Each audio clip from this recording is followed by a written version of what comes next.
Thank you very much. I'm here again. I will return always.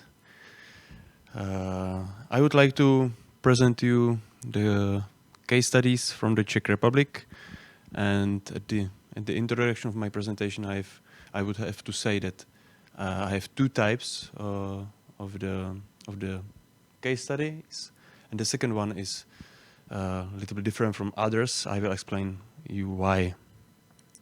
So first case study is from the Czech National Park, Bohemian, Switzerland, which is located on the northwest part of the Czech Republic, near to the border with Germany. And on the Germany side of the border is also National Park, German Switzerland. This is the youngest national park of the Czech Republic, established in the year 2000, on the area of 79 square kilometers.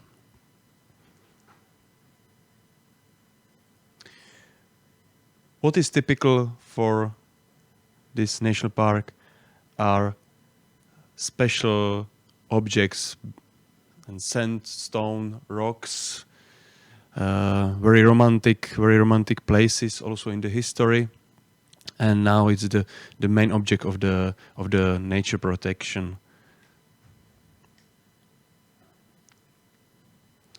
What happened and why we selected this national park as our case study was the biggest forest fire in the history of the Czech Republic in the July of 2022, so almost 2 years ago. And these forest fires took 21 days of the duration until it was stopped totally. Approximately 1,600 hectares was destroyed by this forest fire. And what is important for our project is that almost because of the national park and the aim purpose of the national park, almost whole area was left as a nature regeneration site.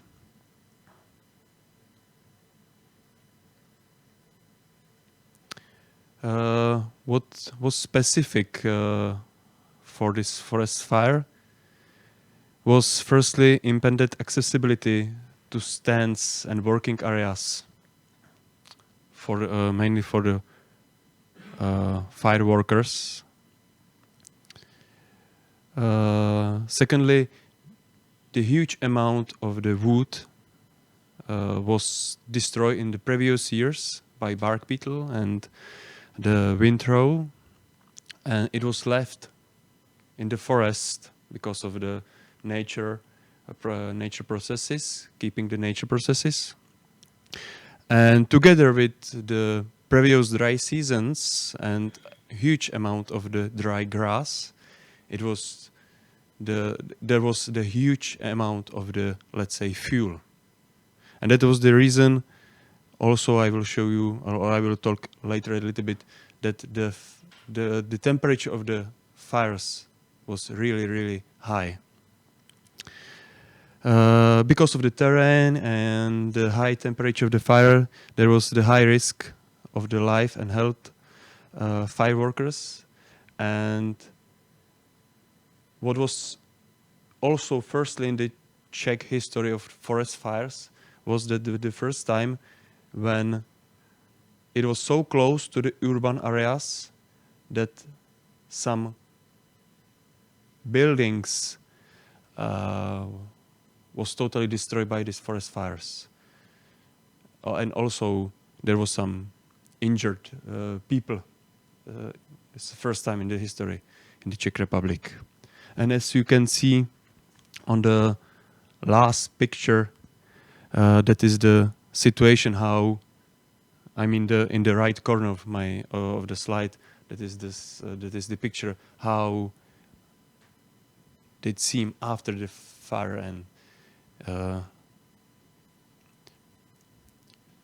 I would say that there is some similarity to the pictures which we already saw today, but of course from different reasons.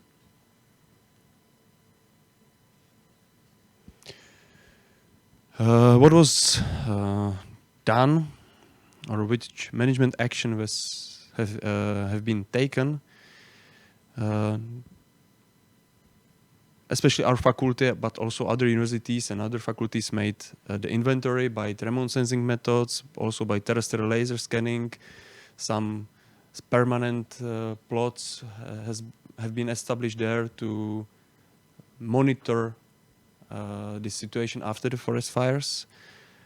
But that was almost all what was done there, because, of course, immediately after the fire, the access to the park was absolutely prohibited. Today, just some selected parts, are closed for the tourists because of the unknown state of the subsoil of the rocks, because of the high temperature. And there is the high risk that some places could fall down or be destroyed, and there is high risk for the people. As I told you at the beginning, whole area of the national park is aimed to be restored naturally without any human intervention.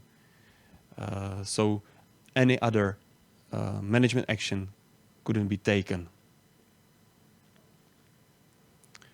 What is interesting, and you can see some pictures from the head of our department, Professor Surovi, who is actively involved in the monitoring of the regeneration of the forest. So that almost after 2 years after the forest fires, almost all areas are regenerated, at least by herbs or mosses, and also already many areas is already regenerated by the trees. Of course, mainly by the birch, but also other tree species.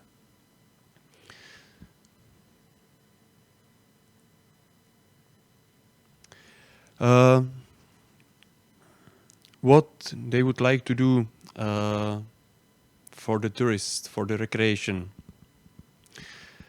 As I told you some minutes ago, some parts are still closed for the tourists. The open parts of the park or open roads have been cleared, and the management of the park is planning to build hiking trails and viewpoints, including the classical educational board, as you can know from other forest places. They are planning also to build some equipment, some touristic recreation equipments to fill the forest, which is very popular nowadays in the Czech Republic.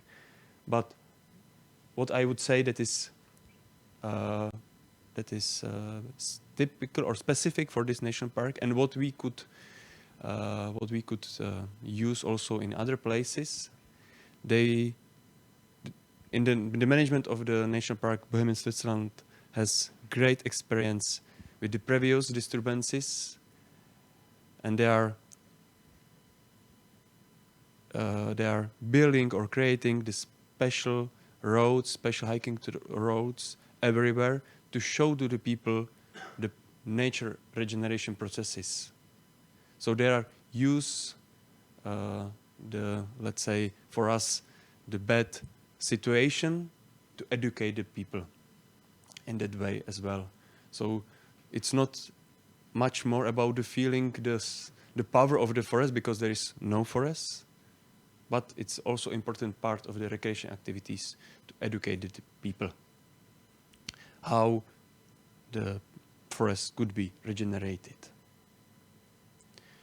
So that is the first case study from the Czech Republic. And second case study is from University Forest Enterprise of our university, Lesy, Czech 2, University Forest Enterprise, which are located in the center of the Czech Republic. I cannot present you some exact date, I cannot present you some exact disturbance. This case study is a little bit different from others, which you will see during the afternoon. It's more about showing you how we can measure and how we can monitor the recreation, or not absolutely, but some way how we can do it. This picture is the headquarter of the School Forest Enterprise. It's a historical picture, but it's a really nice place. So all of you are welcome. I can manage it, the visit, and you can be accommodated in the castle. So it's a great opportunity to visit us and feel a little bit as a princess or prince for a while. So what are the challenges for School Forest Enterprise? For sure, the enterprise must be economically independent. So they are managing the forests. They are managing more than 6,500 hectares of the forests, and they have to earn the money. But in the same time, the main purpose of the management is, of course, education and research. So they have to combine the classical management goals and this purpose. And what is also important, because of the distance from the capital of Czech Republic, from Prague, around 50 kilometers, just 50 kilometers, it's really high occupied area with high intensity of the recreation.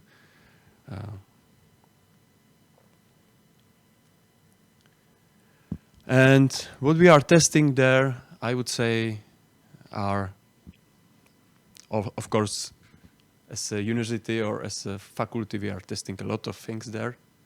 But what is connecting with the recreation are two activities.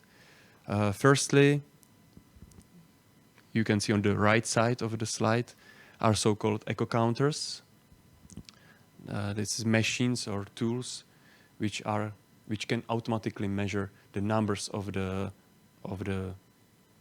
people, pedestrians or cyclists who are entering to the forests. So I will show you later which type of the information we can get it from this. And on the topic, my colleagues from the economical department are working. What we are working exactly in our team is that we are somehow monitor the non-wood forest products, especially the blueberries, from different purposes. But one of the purpose which is connected to the recreation services is big tradition of the picking up the non-wood forest products in the Czech Republic. But I believe that not just in the Czech Republic. Not because of some economic income, but because of the recreation activity. Just to go to the forest during the weekend and enjoy the family picking up the berries and enjoying the forests. Not because of the blueberries, but because of the time there and activity. So if we are almost on the beginning of our research, but hopefully in some years later, we will have also some results, not just about the amount of the berries and the effect of the management on the berries production, but also we will see how we can use the information about the berries to monitor the recreation impact. And now about the echo counters, some results. On that map, you can see three localities where the echo counters are established on the forest roads.